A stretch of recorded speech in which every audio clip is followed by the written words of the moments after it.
श्री राम श्री राम श्री राम श्री राम श्री राम श्री राम तस्मै श्री गुरवे नमः। या कुंदेन्दु तुषारहार धवला या शुभ्रवस्त्रावृता या वीणावरदण्डमण्डितकरा या श्वेतपद्मासना या ब्रह्माच्युतशङ्करप्रभृतिभिर्देवैस्ता वन्दिता सा मां पातु सरस्वती भगवती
पंढरीनाथ भगवान की जय। अवधूत चिंतन श्री गुरुदेव दत्त।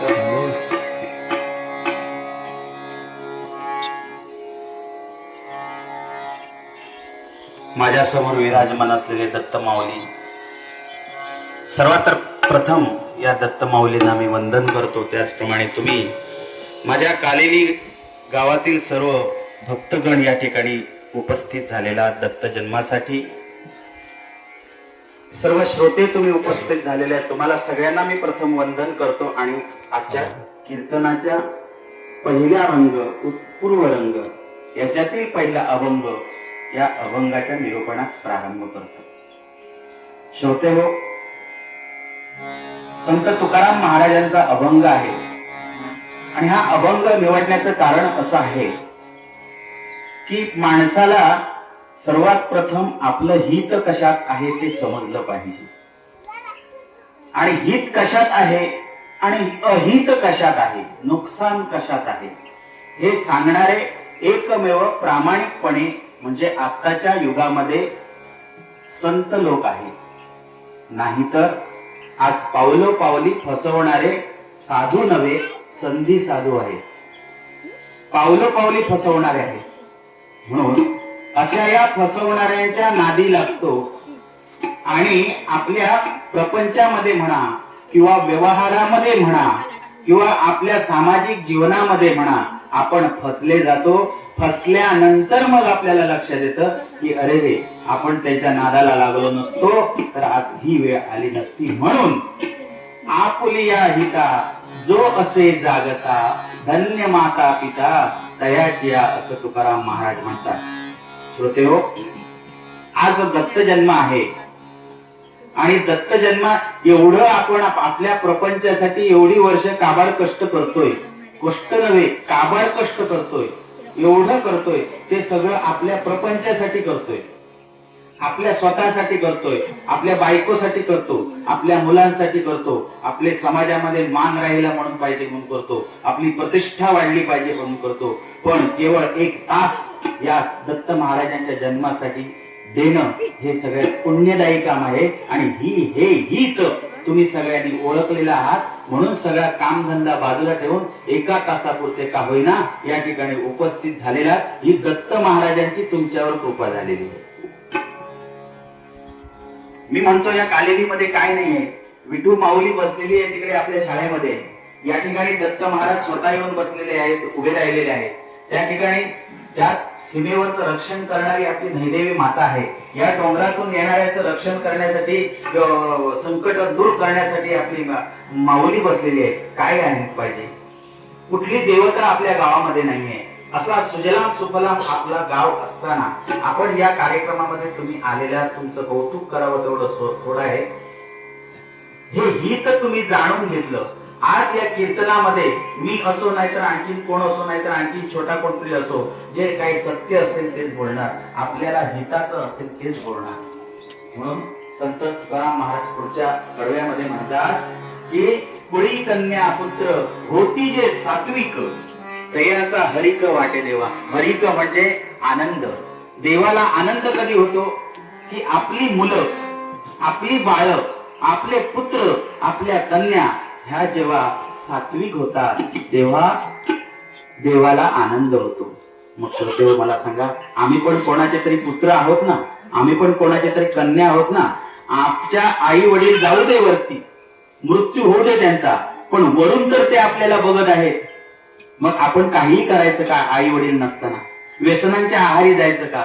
गावामध्ये काही करायचं का? समाजामध्ये काहीही करायचं का? नको झालेलं करायचं का? मग हे जर केलं तर त्या आई वडिलांना अत्यंत वाईट वाटतं. आणि त्या आई वडिलांना वाईट वाटतं याचं कारण आहे ते देवा समान आहे. आई वडिलांना वाईट वाटलं, देवाला वाईट वाटलं. म्हणून तुकाराम महाराजांनी म्हटलेलं आहे की कुळी कन्या पुत्र होती जे सात्विक. म्हणून हा देह आपल्याला मिळालेला आहे, तो स्त्री जन्म असू दे नाहीतर पुरुषाचा जन्म असू दे, पुरुषाचं शरीर असू दे, मला सत्वतेने राहिलं पाहिजे, सात्विक गुणाने राहिलं पाहिजे. हे तुकाराम महाराजांनी आपल्याला पहिलं हित सांगितलेलं आहे. मग त्याच्यासाठी काय केलं पाहिजे? तर पुढे सांगितलं आहे की गीता भागवत करीती श्रवण. आजकाल घरामध्ये स्मार्ट टीव्ही सापडेल, चांगल्या किमतीचा आणि मोठ्या आकाराचा टीव्ही सापडेल. आजकाल घरामध्ये 4-4 मोबाईल सापडतील, 20-20 हजाराचे मोठ्या स्क्रीनचे सापडतील. पण 15 रुपयाचं मनाच्या श्लोकाचं पुस्तक सापडणं कठीण आहे. मग मला सांगा, मोबाईल हा हितकारक आहेच, पण तो हितकारकतेने वापरला तर, मग जसं मोबाईल मध्ये वाईट गोष्टी आहेत तशा चांगल्याही गोष्टी आहेत. चांगल्या गोष्टींसाठी वापर केला तर. पण तुकाराम महाराज काय म्हणतात याला महत्व आहे. गीता भागवत करीती श्रवण. आपल्या घरामध्ये रोज संध्याकाळी किंवा रोज सकाळी देवाचं नाम घेणं अत्यंत आवश्यक आहे. आपल्याला गीतेचं पुस्तक नको वाचायला होते. आपल्याला तुकाराम महाराजांची 4500 अभंगाची गीता, तुकाराम गाथा नको. मी म्हणतो मनाचे श्लोक नको. पण आपल्या आवडत्या देवाचं नाम जरी सकाळ संध्याकाळ आपल्या घरामध्ये घेतलं तरी त्या देवाला, दत्त महाराजांना प्रिय आहे. तो इथे नाही तुम्हाला यायला लावणार, तो स्वतःहून तुमच्या घरी येणार. एवढं नामामध्ये महत्व आहे. म्हणून नाम घेणं अत्यंत महत्वाचं आहे. गीता भागवत करीती श्रवण. मला सांगा, आज 4-5-10 पोरगे आणले समजा, 15 इथे बसा, इथे जागा आहे बसा. मोबाईल असेल नाही, मोबाईल असतोच, तर 10चे 10 जण 2 ते 3 तास एकमेकाबरोबर न बोलता मोबाईल वरची नजर हलवत नाही. म्हणजे मला सांगा, 2 ते 3 तास बसण्याची ताकद त्यांच्यामध्ये आहे. एकाच ठिकाणी लक्ष करून बघण्याची ताकद त्यांच्याकडे आहे. पण आपल्याला गरज आहे काय, तर ती ताकद या देवाकडे जाणं, ही ताकद त्या देवाकडे लावणं. जसं आपण मोबाईल मध्ये एकाग्र होतो, आम्ही म्हणतो काय करू बुवा, काय करू देवा, नाम जप करतो, पण मन एकाग्र होतच नाही हो. नाम जपाला बसलो की मनात दुसरेच विचार येतात, काहीतरी घरातले विचार येतात, काहीतरी दुसरे विचार येतात, एकत्र होत. मी सांगतो, 50,000चं बंडल घ्यायचं, 50,000 रुपयांचं बंडल घ्यायचं, मोजायला सुरुवात करायचं आणि बघायचं लक्ष दुसरीकडे जातो काय.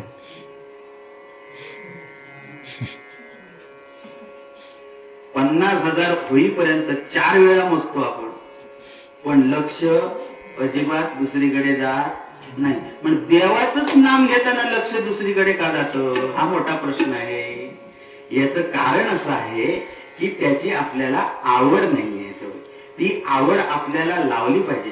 कारण 50,000ची 500ची एक जरी नोट जादा झाली तरी आपल्याला चुकल्यासारखं होणार आणि कमी झाली तरी नुकसान होणार, याची काळजी असते. तसं आपल्या जीवनामध्ये या दत्तगुरूंचं नाम अत्यंत त्या नोटांप्रमाणे महत्वाचं आहे. हे एकदा का पडलं की आपलं लक्ष त्या देवाकडे लागणार. म्हणून संध्याकाळी दिवा लावताना देवाचं नाम घ्यावं. मग दिवा कोणीही लावू दे. एरवी आपण गावात बरेच दिवे लावतो, पण ते दिवे नव्हे, घरात दिवा लावायचा आहे. पुरुषाने लावू दे, बायकोने लावू दे. त्यावेळी देवाचं नाम घेणं हे अत्यंत वरदायी आहे. म्हणून ज्या घरामध्ये होतो दत्त भक्त, दिगंबरा म्हणतात, श्री स्वामी समर्थ म्हणतात, असा हा जप करतात, त्यांच्या घरामध्ये परमेश्वरांचा वास असतो. आणि मला सांगा, तुम्हाला कोण एक तरी असा कोणाला असू दे, माझ्या घरात देवाचं वस्ती नको असं म्हणणारा एकही सापडणार नाही. माझ्या घरात देव नको असा एकही सापडणार नाही. माझ्या घरात उलट असे म्हणणारे आहेत, सगळे देव माझ्या घरात पाहिजे. प्रत्येकाला वाटतं 33 कोटी देवता माझ्या घरात पाहिजे असं म्हणणारे आपल्याकडे आहेत. कारण ते आपल्या हिताचं आहे. पण त्यांची वसती जर पाहिजे असेल तर आपण घर हे आपलं मंदिरासारखं बनवलं पाहिजे. रंगाने नव्हे, श्रीमंतीने नव्हे, तर मनातील भावाने बनवलं पाहिजे. म्हणून तुकाराम महाराजांनी काय म्हटलेलं आहे,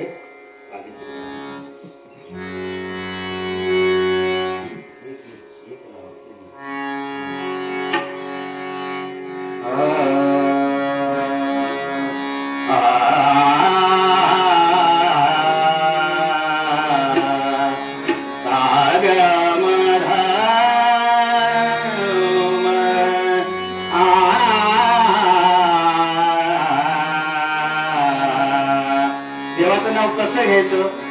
देवाला सांगितलं पाहिजे की तू आणि मी सापडलेलो आहे, एकमेकाला सोडणार नाही. माझा भाव तुझे चरणी, माझा भाव तुझे चरणी, तुझे रूप माझे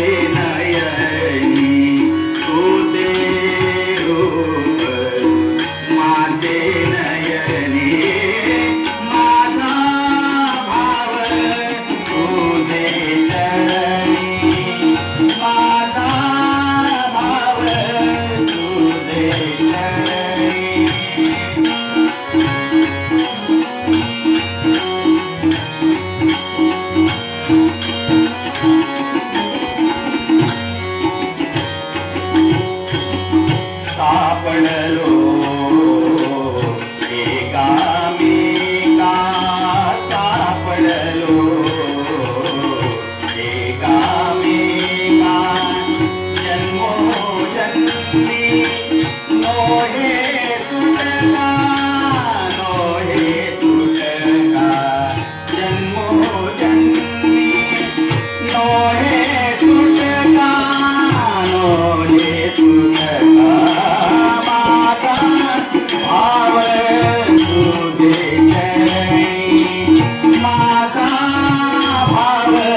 दत्त महाराज, माझा भाव फक्त तुमच्या चरणावर आहे आणि तुमचं रूप माझ्या डोळ्यामध्ये आहे आणि आपण एकमेकाला सापडलो या आयुष्यामध्ये जन्मोजन्मी नोहे सुटका, जन्मोजन्मी जन्म जन्मामध्ये आपली ताटातूट होणार नाही एवढी भक्ती आपली दृढ पाहिजे. याच्यासाठी गीता भागवत करीती श्रवण तयाचा हरिक वाटे देवा, अखंड चिंतन विठोबाचे. विठ्ठलाचं वारकरी लोक सुंदर करतात. वारकरी लोकांना बघितलं तर पहिलं त्यांच्या मुखामध्ये काय असतं? रामकृष्ण हरी, रामकृष्ण हरी. नमस्कार करणार आणि रामकृष्ण हरी अहो किती वेळा ते म्हणतात आणि समोरच्याने नाही म्हटलं तरी म्हणतात. आमचं मात्र वेगळंच आहे. आम्ही दिसला की good morning, good evening, good afternoon हे करण्यापेक्षा रामकृष्ण हरी, श्री गुरुदेव दत्त, हरिओम काही म्हणा पण हरिओम म्हणा, देवाचं नाम घ्या.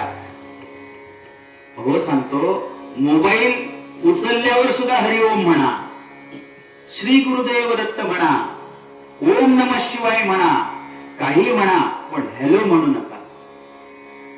का ते सांगतो? ज्याने हा फोन निर्माण केला ना त्याने पहिलाच फोन लावला. कोणाला लावला? आपल्या बायकोला. आम्ही आपल्या बायकोलाच पहिली गोष्ट सांगतो. नाही सांगायची काय हिंमत आहे? पहिलीच गोष्ट बायकोला सांगतो. काहीतरी नवीन केलं तर बायकोला त्याने फोन लावला आणि हॅलो म्हटलं. हॅलो का म्हटलं?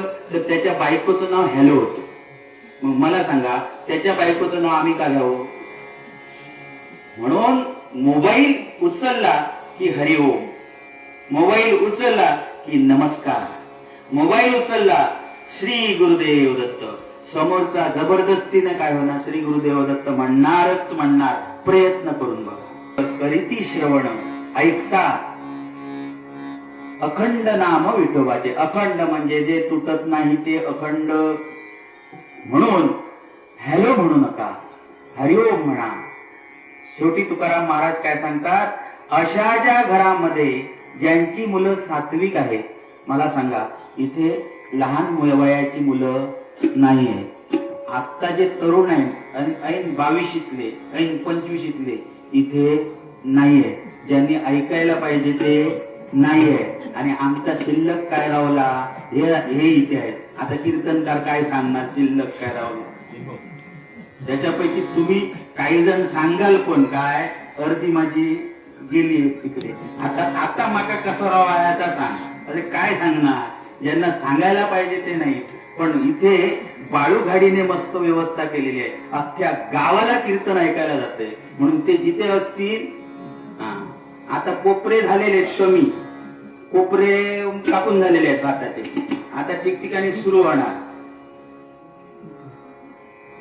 10,000ची मॅच, 20,000ची मॅच. पण मला पण सांगतात ना, ए काका तुझा काल कीर्तन ऐकलंय हा, खैसून ऐकलं? घरात चू. अरे पण तिथे आला असतं, वेळच नाही. असं कसं होईल? हा संध्याकाळी बाजारात जाताना बरा वेळ मिळतो. तुम्ही सांगा बरं. तुमच्या तो जाणारा बाजारात आहे ना, सगळ्यांचा आरोप करत नाही मी, सगळ्यांवर आरोप करत नाही, माफ करा. त्याला सांगा 1 किलो साखर जाऊन आणा. चालत जायचं, चालत चालत आणि 1 किलो. त्याच्यापेक्षा आबांकडे जायला बरं. म्हणून ह्याला अंगात वारा आलं की चालत कुठलं, तो पळत जातो. मग देवभक्ती करायला आपल्याला वेळ मिळत नाही, हे बाकीचं करायला वेळ मिळतं. हे गणित काय समजत नाही. म्हणून घरामध्ये आम्ही सात्विक राहिलं पाहिजे तर आमची मुलं सात्विक राहणार. आम्ही निर्व्यसनी राहिलं पाहिजे तर आमची मुलं निर्व्यसनी राहणार. आम्ही घरात चांगले शब्द बोलले पाहिजेत तर आमची मुलं चांगले शब्द बोलणार. कुठे गेलं तर आम्ही वेळेत घरात आलं पाहिजे तर मुलं आपली घरात वेळ देणार. घरात फोन आला तर आम्हीच घरातच बोललं पाहिजे तर मुलं आपली घरात फोनवर बोलणार. नाही तर फोन आला की हा रस्त्यावर.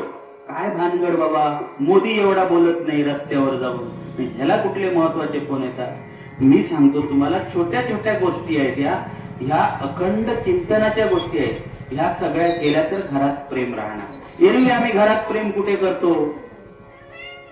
मला सांगा, एवढं एवढं बायको म्हणते, लग्न होऊन 25 वर्ष झाली तरी बायको म्हणते आमच्या नेमकं अजून काय कळणार नाही, हे आमचं प्रेम. आणि 25 वर्ष झालं तरी तो हिला म्हणतो हिला अजून काय कळत नाही. ही म्हणते त्याला कळत नाही, तो म्हणतो हिला कळत नाही, तरी पण एकत्र राहतात. ही आहे संसाराची गंमत.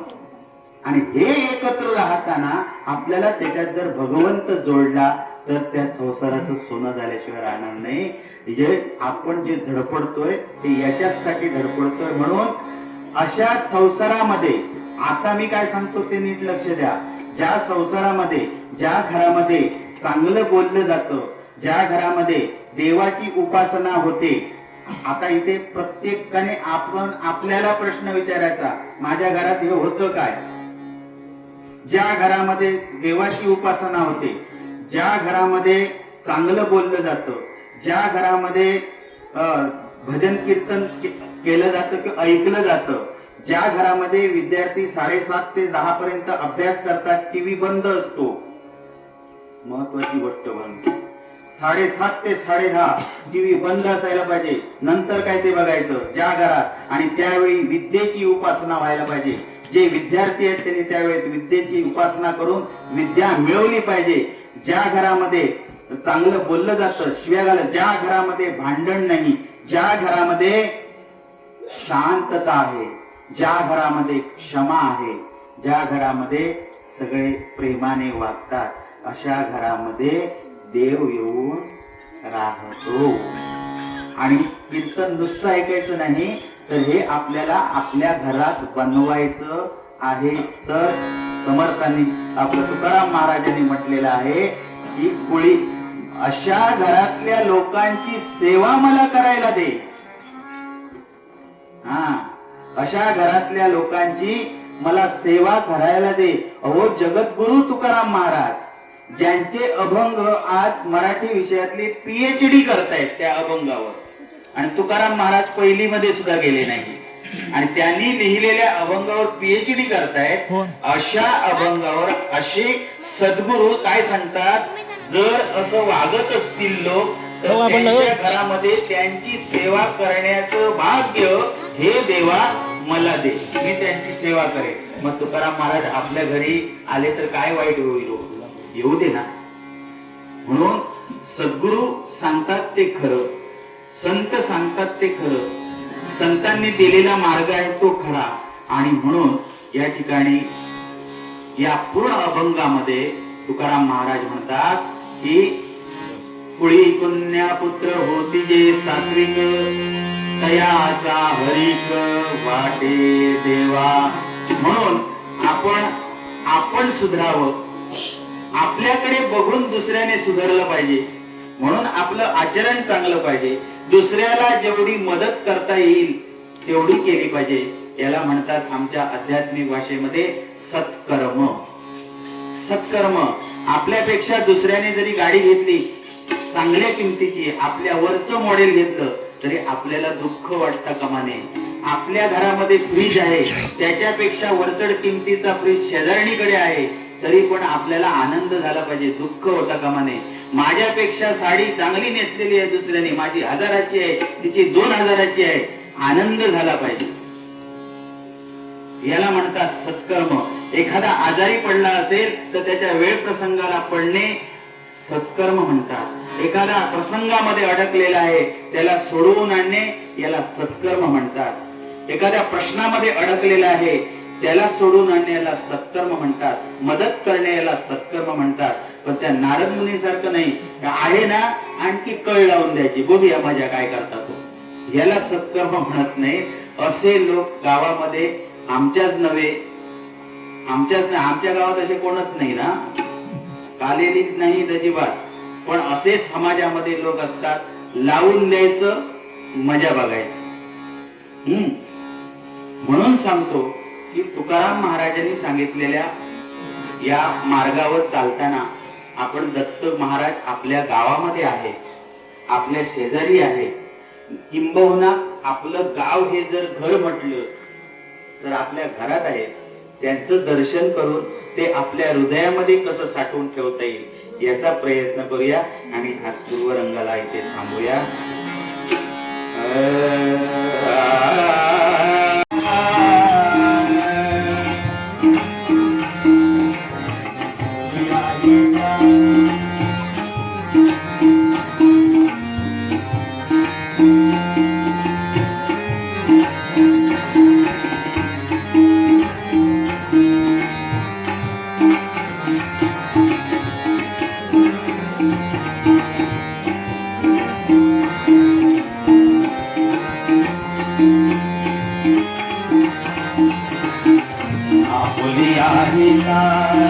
तो असे लागला आपुलिया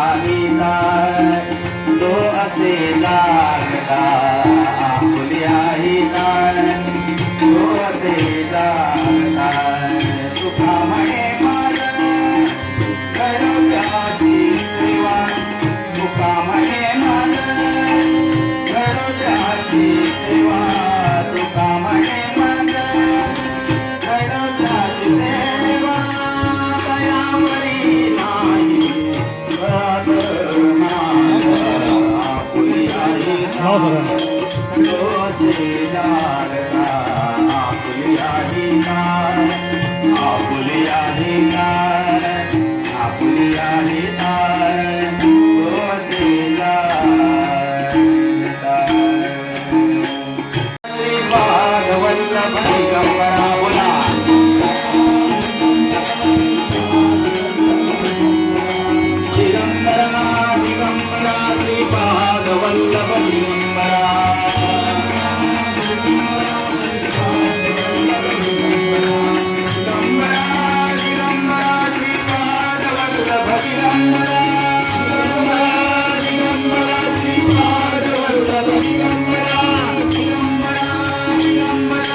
शरीरामध्ये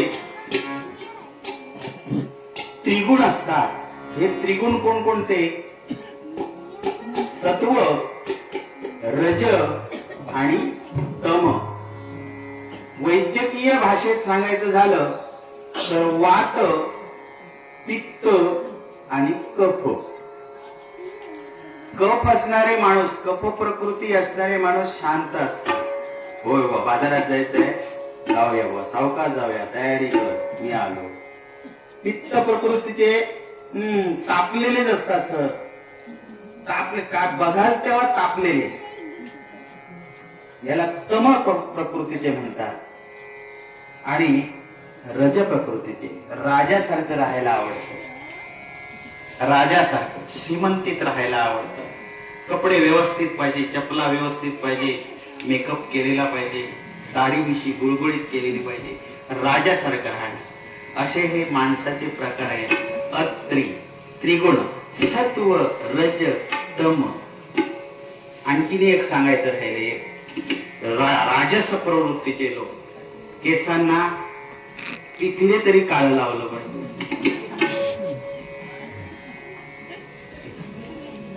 लोकांना चांगलं दिसावं याच्यासाठी मी काही चेष्टा करत नाही.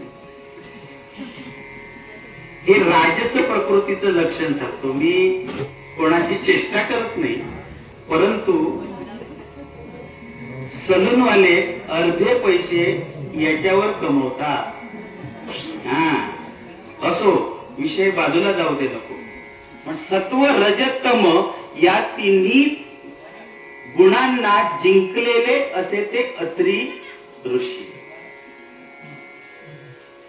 प्रत्येकाला क्रोध आहे, प्रत्येकाला क्षमा आहे, प्रत्येकाच्या अंगामध्ये दया आहे, प्रत्येकाच्या अंगामध्ये श्रीमंतीत राहावंसं वाटतं. परंतु हे श्रीमंती, हे राग, हा क्रोध, हा कुठे प्रकट करावा, त्याला कधी वापरावा, हे ज्याला कळतं त्याने त्या तीन गुणांना जिंकलं असं समजायचं. पण काही जण असे असतात ना, माझा स्वभावच असा आहे, एक घाव नंतर काय ते बघता येईल, आता तर आता ताबडतोब पुढ्यातल्या पुढ्यात, नंतर काय ते नंतर तुझ्या पाया पडेल, पण आता तुझ्या कानाखाली मान. काय माहितीये हे सगळं काय आहे? ही प्रत्येकाचा स्वभाव आहे, प्रत्येकाचा स्वभाव आहे. आणि हा स्वभाव त्याला त्याच्या कर्मानुसार आलेला आहे. म्हणून संत लोक काय म्हणतात, चांगलं कर्म करा. प्रपंचात आहात ना, तुम्ही चांगलं कर्म केलं तर पुढचा जन्मी तुम्ही चांगल्या कुटुंबात जन्माला याल, चांगल्या कुटुंबात जन्माला याल, चांगला तुम्हाला माणसं मिळतील. मला सांगा, आम्ही सगळे कालेलीतली माणसं आहोत, ही आम्ही सगळे कालेलीतच काय जन्माला आलो? आपलं लग्न झालं आणि कालेलीतच मला का दिलं आणि या माणसांच्या मध्ये आणलं? आमचा काहीतरी, तुमचा, आमचा, प्रत्येकाचा काहीतरी गावकरी म्हणून तुझा काहीतरी संबंध आहे. ही आमची पूर्वजन्माची पुण्य आहे. जन्मोजन्मी आम्ही बहु पुण्य केले, तेव्हा या विठ्ठले कृपा केली, असं कोणी म्हटलेलं आहे? नामदेव महाराजांनी म्हटलेलं आहे, होय ना? मग जन्मोजन्मीची पुण्यही आहे आपली. तसा हा आपला स्वभाव तापट, आपला स्वभाव प्रेमळ, आपला स्वभाव साधा, हे सगळं आपल्या पूर्वजन्माची पुण्यही आहे. त्याच्यात कमीपणा वाटून घ्यायचा काय कारण नाही. म्हणून इथे अत्री ऋषींच्या आश्रमात सुद्धा एवढा त्यांचा प्रभाव होता की आता मला सांगा, हरिण आणि वाघ एकत्र नांदतील का हो? नाही. उंदीर आणि मांजर यांची दोस्ती होईल का हो? नाही म्हणा. मुंगूस आणि साप यांची दोस्ती होईल का हो? नाही. पण अत्री ऋषींच्या आश्रमामध्ये असं होतं, वाचनात आहे. कारण काय? तर या तिन्ही गोष्टीवर विजय मिळवल्यामुळे त्यांच्या त्या आश्रमात आलेल्यांच्या प्राण्यामध्ये काम, क्रोध, लोभ, मोह, मत्सर गेला. म्हणून ते अत्री ऋषी झाले. आणि या अशा अत्री ऋषींच्या ह्याच्यामध्ये, आश्रमामध्ये एवढं पवित्रपणा होतं की हा सूर्य सुद्धा विचार करायचा, यांच्याकडे ऊन जास्त सोडू की नको. म्हणून आता एसी लावतात, बेडरूम मध्ये एसी, हॉल मध्ये एसी, मुलीच्या खोलीमध्ये एसी, मुलाच्या खोलीत एसी, सगळं घर एअर कंडिशन विकत घेऊन. पण अत्रींकडे मात्र सूर्यानेच सोय करून ठेवलेली, तुमच्या आश्रमामध्ये आणि त्या परिसरामध्ये कायम एसी, थंडावा. केवढा प्रभाव आहे बघा. मगाशी पूर्वरंगामध्ये मी तेच सांगतोय, हा प्रभाव आपल्या घरामध्ये असला तरच शांतपणा येणार. आणि अशा घरामध्ये जर पतिव्रता स्त्री असेल तर आणखीन त्याच्यामध्ये गोडवा येतो बरं का. जर अशी पतिव्रता, तर त्यांची पत्नी अशी होती अनसूया. अनसूया म्हणजे काय, जिला दुसऱ्याबद्दल द्वेष नाही, असूया नाही, ती अनसूया. म्हणजे आपण सगळ्या जणी अनसूया आहोत. म्हणून लाडक्या बहिणी जरी असलो तरी त्याच्याबरोबर अनसूया आहोत, हा गुण महत्वाचा आहे. म्हणून अनसूयेसारखं बनायचं प्रयत्न केलं पाहिजे. म्हणजे अनसूयेच्या पोटी दत्त महाराज जन्माला आले, तसं आपल्या पोटी जन्माला येणारं संतान हे निश्चितच नावलौकिक मिळवणार असणार. एवढं कुठे हे तत्वज्ञान आहे, हे सुंदर आणि भयानक सुंदर आहे असं म्हणायला हरकत नाही. असा हा आश्रम त्यांचा चालू असताना पहाटेपासून, मी सांगतो तुम्हाला, ही अनसूया उठायची कधी, ब्रह्ममुहूर्तावर उठायची. आता ब्रह्ममुहूर्त कधी, शास्त्रामध्ये रात्री 2:30 वाजता. आपला मोबाईल बघून झोपायलाच 1 वाजतो जेवल्यानंतर. मग 2:30 वाजता उठणार कसं हो, झोपायला कधी पाहिजे. म्हणून पूर्वीच्या काळी म्हणत होते बघा, दिव्यात वात, हे खरं होतं. आता दिवाळी गेला, वातही गेली, आणि रात्र कधी होते आणि दिवस कधी होतो या लाईटमुळे काहीच कळत नाही. म्हणून ही अनसूया पहाटे 2:30 वाजता उठायची. पहाटे बोलतो मी, आमचं पहाटे 6-7 नाही, पहाटे 2:30 वाजता उठायची. त्यांच्या पतिराजांची सेवा करण्यासाठी फुलं तोडायची, सगळी तयारी करून ठेवायची पूजनाची. शेण सडा सारवायची, कारण त्यावेळी फरशा नव्हत्या. शेण सडा सारवायची, सगळी तयारी करायची, आणि त्याच्यानंतर ते स्नान करून यायचे आणि काय करायचे, देवपूजा करायची. त्याच्यानंतर ती आपली कामं करायची. मला सांगा, मग याला म्हणतात अनसूया. दुसरं, स्नानावरून मला आठवलं म्हणून सांगतो की माझ्या वाचनात आलं, आपण सगळ्यांनी ते लक्षात घ्या.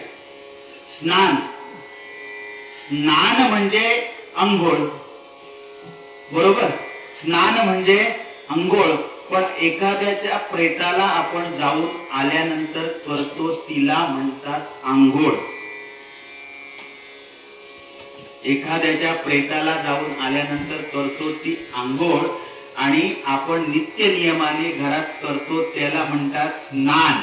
म्हणून आजपासून बदल करा. नवऱ्याला सांगायचं, अहो मी स्नानाला जाते बरं का. सांगायचं, मी आता स्नान करतो. कारण अंघोळ शब्द म्हटला की काय होणार, हा कुठून तरी जाऊन आला. अंघोळ आणि स्नान याच्यामध्ये फरक आहे.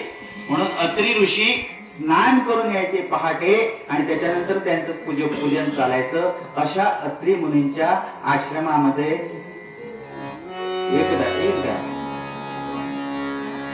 कोण आले, हे सगळं बरं चाललेलं आहे हे बघावं आणि लोकांना सांगावं, त्रिलोकात सांगावं. म्हणून नारद मुनी अवतरले. लांबून आवाज आला, नारायण नारायण.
आल्या, नमस्कार केला आणि म्हणाला, नमस्कार महाराज, या नारद मुनी या, बसा.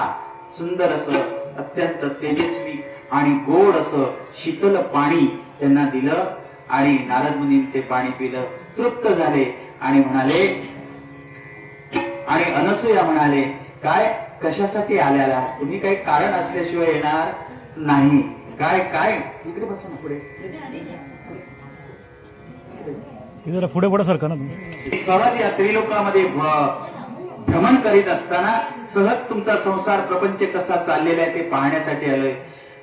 मग आता दुपार झालेली आहे, तर तुम्ही प्रसाद घेऊनच जावा या उद्देशाने अनसूया म्हणाले, प्रसाद घेऊन चला.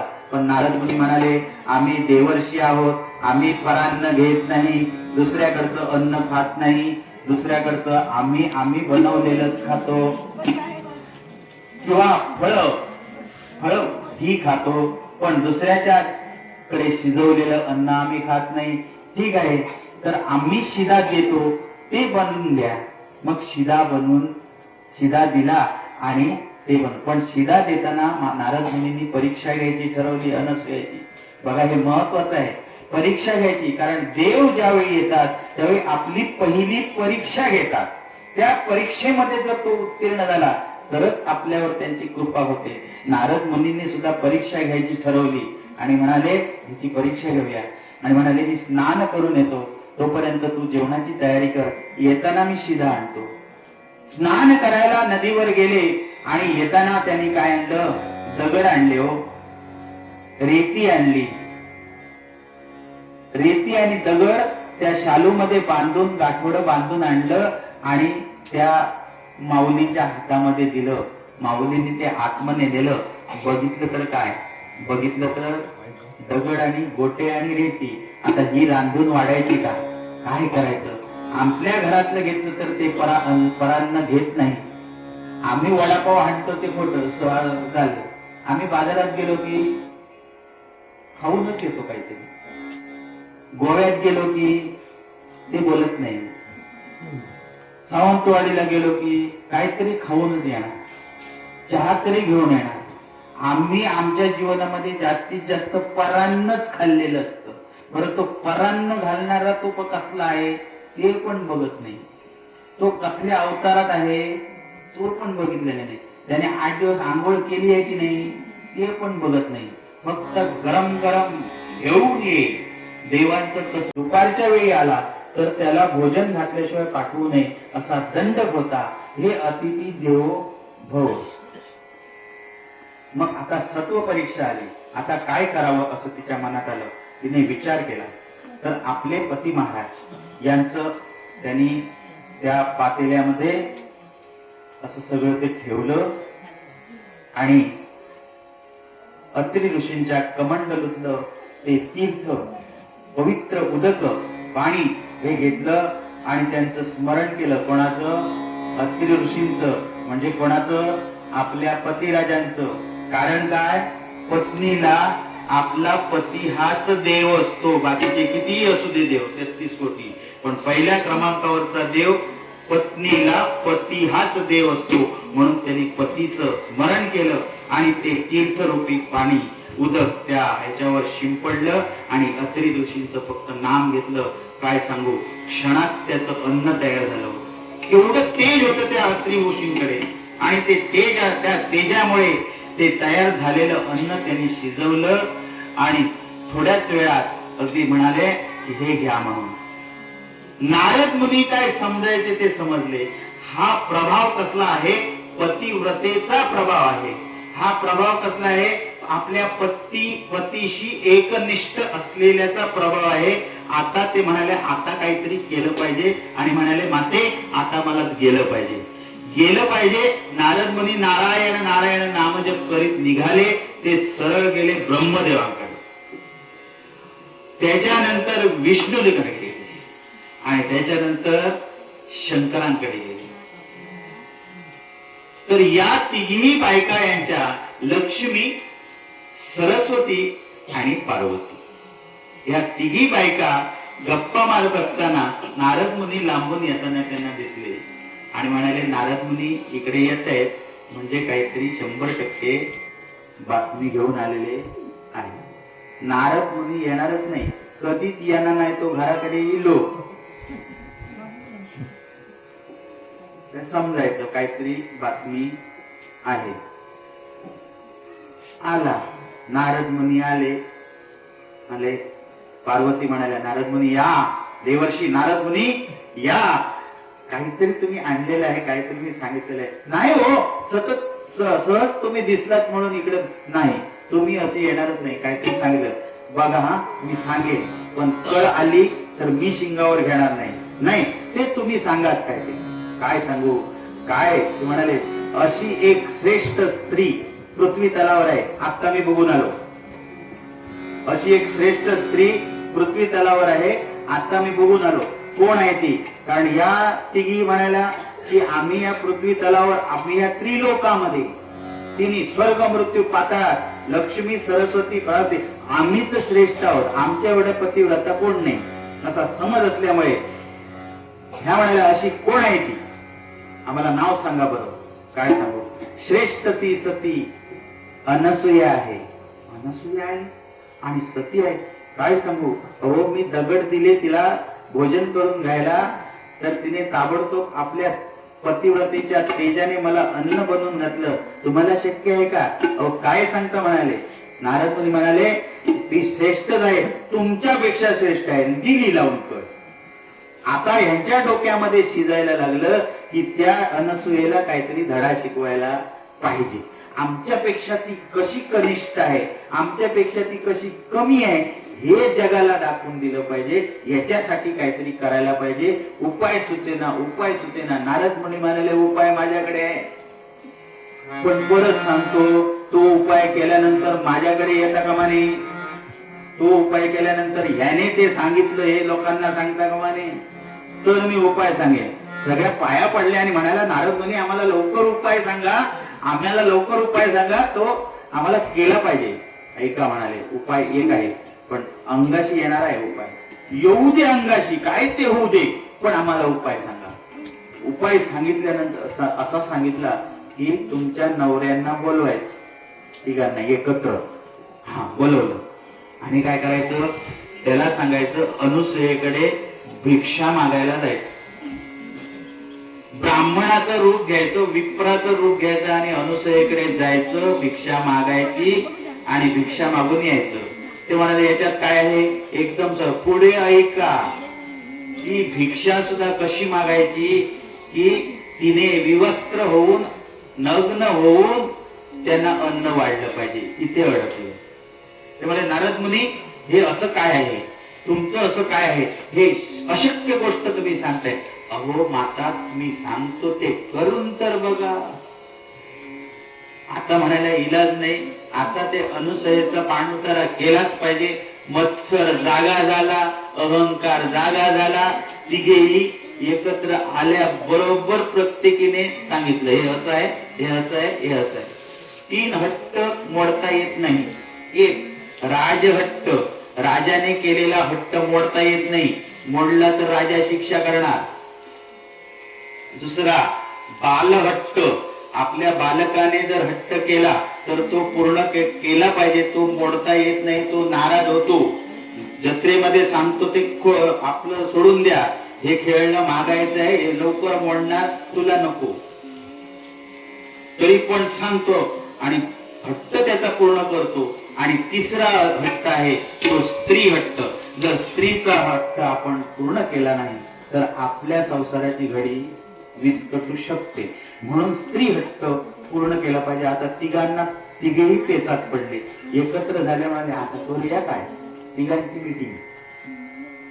भिक्षा मागायला जायला हरकत नाही, पण ही अट एक घातलेली आहे, ती कोणाला झेपणार. विष्णुदेव म्हणाले, ठीक आहे जाऊया ना, तिघांच्या मते ठरलं ना, जाऊया तर जाऊया, पुढचं पुढे काय ते होईल. तिघांनीही विप्राचा वेश घेतला, तिघांनीही ब्राह्मणाचा वेश घेतला आणि पृथ्वी तलावर आले.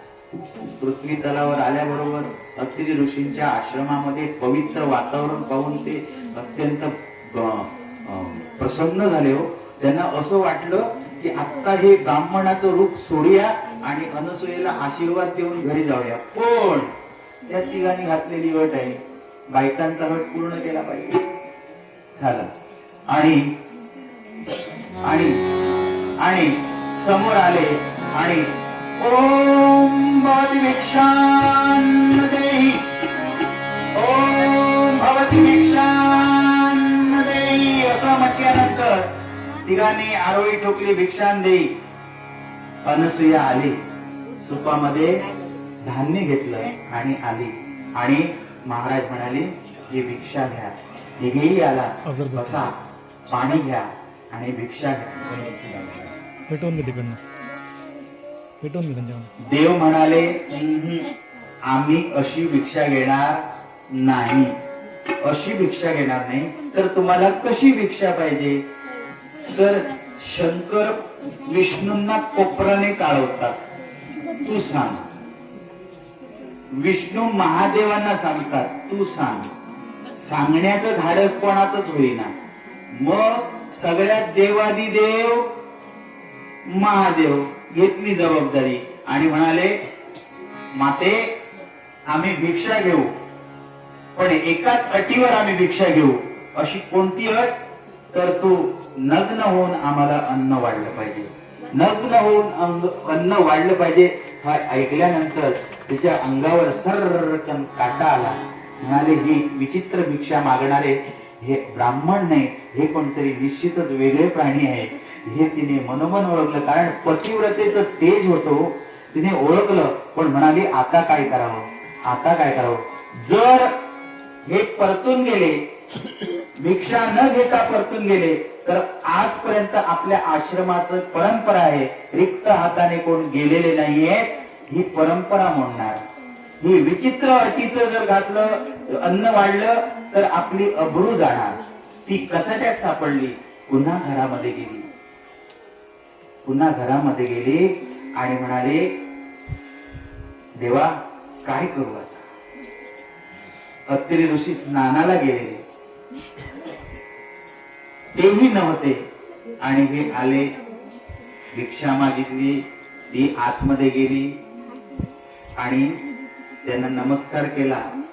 कमंडलूतलं पाणी घेतलं, थोडस प्राशन केलं आणि तिच्या मनामध्ये आलं की आपण आता या तीर्थाचाच चमत्कार करावा. म्हणून तिने आतमध्ये बोलवलं, बसा बसा बसा. बसले, तिघेही बसले. थांबा हा, थोड्या वेळात तुम्हाला मी विवस्त्र होऊन अन्नदान करते, अन्न वाढते असं म्हटलं. आणि घरामध्ये गेली. हा ते भारी आहे, वाक्य पण वाजवतात. आणि घरामध्ये गेली, आतमध्ये गेली आणि कमंडलू आणला आणि कमंडलू मधलं पाणी घेतलं आणि अत्रि ऋषींचा मनोमन प्रार्थना केली, त्यांचं नाम घेतलं आणि तिघांच्याही डोक्यावर, तिघांच्याही शरीरावर ते उदक शिंपडलं. हो, शिंपडलं. आणि काय सांगू, आणि तिघांचेही क्षणात त्यांचे ब्राह्मणाचे कपडे, ब्राह्मणाचा वेश असलेला जो वेश होता तो सगळा गळून पडला आणि त्या पाटावर 3 बालके एवढी एवढी झाली. ती नग्न स्वरूपात ती झाली. विष्णू म्हणाले महादेवाकडे बघतायत. विष्णू महादेवाकडे बघतायत, ब्रह्मदेव बघतायत. काय रे काय झालं? नग्न करायला आलो आणि आम्हीच नग्न झालो. हे मारचं अंगाशी आलेलं आहे आपल्याला, बघा बाबा काय ते पुढे म्हटल्यानंतर ते नग्न झाले. तिने पाहिलं आणि आनंदी झाली. 3 बालक घरामध्ये गेली, धोतर कपडे सगळं ते घेतलं आणि त्यांना मस्तपैकी असं बांधलं. ते स्त्रियांनाच जमतं लहान बालकांना बांधणं, आम्हाला बांधणं जमणार नाही आणि आम्ही तो प्रयत्नही करू नये, तो व्यंग येईल त्या बालकामध्ये. म्हणून तो बांधलं, मस्तपैकी झुला बनवला आणि त्या झुल्यामध्ये ठेवलं आणि म्हणे थांबा हा, थोड्याच वेळात तुम्हाला विवस्त्र होऊन अन्न घालते. आणि आतमध्ये गेली आणि मनोमन पुन्हा एकदा आपल्या पतिदेवांना नमस्कार केला आणि म्हणाले देवा पतिदेव, मी यांना विवस्त्र होऊन मात्र वाढते, मला क्षमा करा असं म्हटलं आणि तिघांनाही तीन असं ठेवलं हो. विवस्त्र ते परत त्यांना विवस्त्र केलं आणि ठेवलं. आपण स्वतः विवस्त्र झाली आणि स्तनपान केलं. स्तनपान केलं, तिघांनाही स्तनपान केलं. कुठलीही माता असू दे, एवढं जर बारीक मूल असेल तर तिला त्याला भावना नाही, काही नाही, तिला विवस्त्र होऊन करू शकते. आणि तिघांनाही अन्न तिने पुरवलं विवस्त्र होऊन आणि तिघांचीही भिक्षा मागण्याची इच्छा पूर्ण केली. पुन्हा बांधलं, झोपाळा बांधला साडीचा आणि तिघांनाही झोके द्यायला लागली. आणि तिकडून अत्री ऋषी आले आणि म्हणाले, हे काय झुले, 3 झुले आहेत म्हणाले, एकावर 2 फ्री. 3 झुले, ही झुलवते, गाणं म्हणते, पाळणं म्हणते. आणि म्हणाले, काय झालं काय म्हणेपर्यंत 2 दिवस गेले, 3 दिवस गेले, असं त्यांचं सगळं चालू होतं, सेवा चालू होते. इकडे पार्वती, लक्ष्मी आणि माता हे सगळे काय होतं तिकडे अजून गेले, ते आले कसे नाही, या चिंतेमध्ये पडले. पुन्हा नारदाला बोलवलं आणि त्यांना सांगितलं, हे बघा नारदा, तुमचं सांगितलेलं आम्ही सगळं केलं आणि आम्ही संकटात सापडलोय. आल्या आणि म्हणाल्या, आता काय करायचं. तिघी समोर आश्रमाच्या समोर, अनसुया समोर, नमस्कार माऊली, नमस्कार माऊली असं म्हटलं. आणि म्हणाले, तुमचं येणं का झालेलं आहे. आमचे नवरे तुमच्याकडे आहेत, तुमचे नवरे माझ्याकडे शक्यच नाही म्हणाले. अहो, 3 बालक म्हणजे आमचे नवरे आहेत. हो का, मग घ्या तुमचे ओळख आणि घेऊन चला. 3 बालक ठेवली आणि लक्ष्मी म्हणाले, माझ्या याला उचलते. तिघेही बालक एका रूपाची, एका आकाराची, एका रंगाची, तिघेही. लक्ष्मीने विष्णूला उचलायच्या अगोदर ब्रह्मदेवाला उचललं. ही एकमेकाच्या नवऱ्यांना ओळखायलाच तयार नाही, पण सती सावित्री अनसुया ओळखत होती. याच कारण त्यांच्याही पेक्षा पतिव्रतेचं तेज अनसुयेकडे होत. आणि म्हणाल्या, हे आम्ही कोणाकोणाचे नवरे आम्ही घेऊन जाऊ, आम्हाला सांगता येत नाही, ते बाई तूच काय ते कर म्हटल्यानंतर तिने पुन्हा ते उदक आणलं आणि ते शिंपडलं. शिंपडल्याबरोबर 3 देव पुन्हा होते तसे मूळ रूपात प्रकट झाले. आणि या तिन्ही स्त्रियांनी त्या अनसुयेचं पतिव्रता व्रत काय केलं, मान्य केलं. आणि अनसुयेसारखं आम्ही वागणार असं मान्य केलं. आता पुढे काय, तोपर्यंत अत्री ऋषी आले आणि म्हणाले, अरे वा वा वा वा वा वा, देव मागतो 1 डोळा, आपला आंधळा मागतो 1 डोळा, देव देतो 2. तसे 3 देवता आमच्या घरी आले. वा वा वा वा वा. म्हणाले, असं झालं, आता काय करायचं. आणि आम्ही तुमच्या पतिव्रतेवर खुश आहोत, आता काय ते मागा. देवांची पद्धत आहे, काय ते माग. आमच्याकडे आम्हाला असं सांगितलं तर आम्ही काय करणार, थांब, बायकोला विचारून येतो काय काय घरात हवे ते, तोपर्यंत जरा थांब. हे थांबले नाही. अत्री ऋषी म्हणाले की तुमच्यासारखा 3 रूपातला एक पुत्र आम्हाला, असा दिव्य पुत्र आमच्या वाट्याला आला पाहिजे, असा दिव्य पुत्र आमच्या उदरी जन्माला येऊ दे, असा आशीर्वाद द्या. तिघांनी तथास्तु म्हटलं आणि 3 जोड्या ह्या अवकाशामध्ये लुप्त झाल्या. कालांतराने अनसुया दिवस गेले आणि ते दिवस असे होते, वा वा वा, अनसुयेच्या चेहऱ्यावर असं तेज होतं. कारण का, तर पोटात वाढणारा गर्भ हा महादेव, ब्रह्मदेव आणि विष्णुदेव या 3 तत्वांचा, सत्व रज तम या 3 तत्वावर विजय मिळवलेला गर्भ वाढत होता. मग त्या मातेचं तेज काय असणार, डोहाळे काय असणार, हे सगळे डोहाळे त्या अत्री ऋषींनी काय केले, पूर्ण केले हो. आणि अत्यंत आनंदामध्ये आणि असं करता करता करता आजचा दिवस उजाडला. अनसुयेला प्रसव वेदना प्राप्त झाल्या. प्रसव वेदना प्राप्त झाल्या आणि आताचा दिवस, 3 सांजची वेळ, बरोबर 6 वाजले होते. माझ्या घड्याळात पण 6 वाजले आहे, तुमच्या घड्याळात पण वाजले असतील. तर बरोबर 6 वाजताच्या या वेळेला दत्त महाराजांचा जन्माची वेळ जवळ येली आणि आर्येमध्ये सुंदर सांगितलेलं आहे. आर्येमध्ये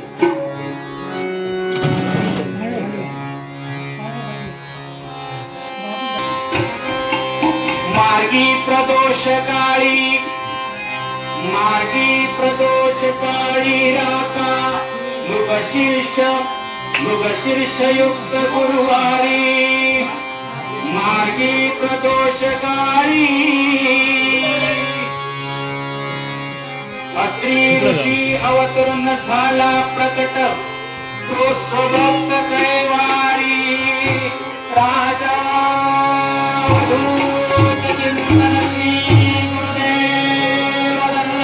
अशा प्रकारे दत्त महाराजांचा जन्म झाला आणि दत्त महाराजांचा जन्म झाला आणि स्नानी झाली, नाणी अंघोळ घातली, स्नान केलं आणि त्या स्नान केल्यानंतर त्यांना पाळण्यात बसवायला आले हो आणि या पाळण्यामध्ये घालायला आले. सुंदर कपडे वस्त्र परिधान करून आता पाळण्यात ठेवणार. आता लोक आनंदित झाले आणि पाळणं म्हणायला सुरुवात केली.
सुंदरपैकी पाळणा त्याला म्हटला, त्याला पाळण्यात घातलं आणि आता आपण नामघोष थोडासा करायचा आहे.